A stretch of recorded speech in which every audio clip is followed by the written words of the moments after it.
Voilà, en direct de l'Iran, le ministre d'État Albert Maboui Touakeus. Bonsoir, monsieur le ministre. Bonsoir, David. Alors, quels sont les enjeux de ce 16e sommet pour notre pays, la Côte d'Ivoire? C'est un sommet important qui permet au mouvement de se relancer, de remobiliser, de créer une cohésion plus renforcée. En ce qui nous concerne, vous savez que nous sommes membres du mouvement des non-alignés depuis le départ pratiquement. Mais la Côte d'Ivoire est un pays à la recherche de la paix pour elle-même, mais aussi parce que la Côte d'Ivoire aujourd'hui dirige la CEDEAO avec le conflit malien. Nous ne pouvons pas ne pas être ici, surtout que le thème du sommet, c'est la paix durable à la lumière de la gestion mondiale partagée. Je suis donc honoré de représenter ici le président de la République qui nous a donné des instructions claires, c'est-à-dire apporter la contribution de la Côte d'Ivoire au dialogue mondial. Je voudrais dire qu'ici, il s'agit de parler de paix, notamment la question de l'arme nucléaire. Il s'agit également de parler de paix en termes de gestion des conflits armés. Il s'agit de parler de solidarité entre les États membres, de l'équité mondiale et des propositions sont faites dans le sens de renforcer la coopération économique et culturelle. Vous savez, le secrétaire général des Nations Unies, ce matin, a dit quelque chose d'important.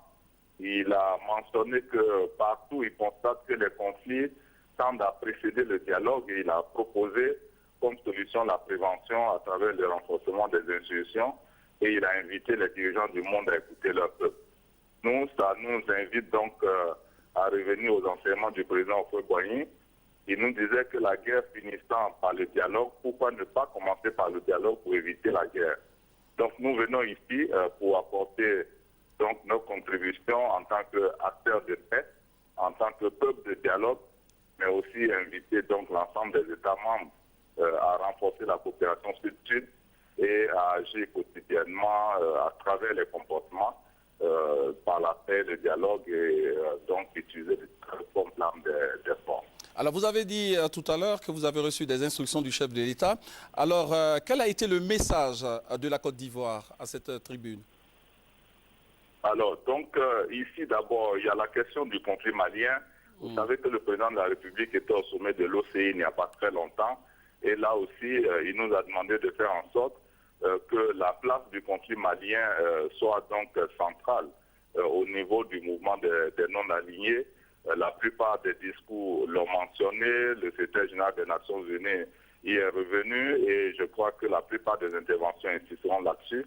Ce que nous voulons, c'est de mobiliser tous pour que le conflit malien soit réglé de manière rapide afin d'apporter la paix à la sous-région. Mais au-delà, c'est l'utilisation du dialogue donc, pour gérer les conflits internationaux aujourd'hui que nous voulons promouvoir. Nous sommes depuis 3 ans donc, dans le bureau ministériel de coordination et je crois que la Côte d'Ivoire continuera de jouer sa partition en invitant les peuples du monde à dialoguer et à utiliser la paix effectivement pour parvenir à régler tous nos différends. Merci donc, monsieur le ministre d'État. Merci beaucoup. Allez, bon séjour.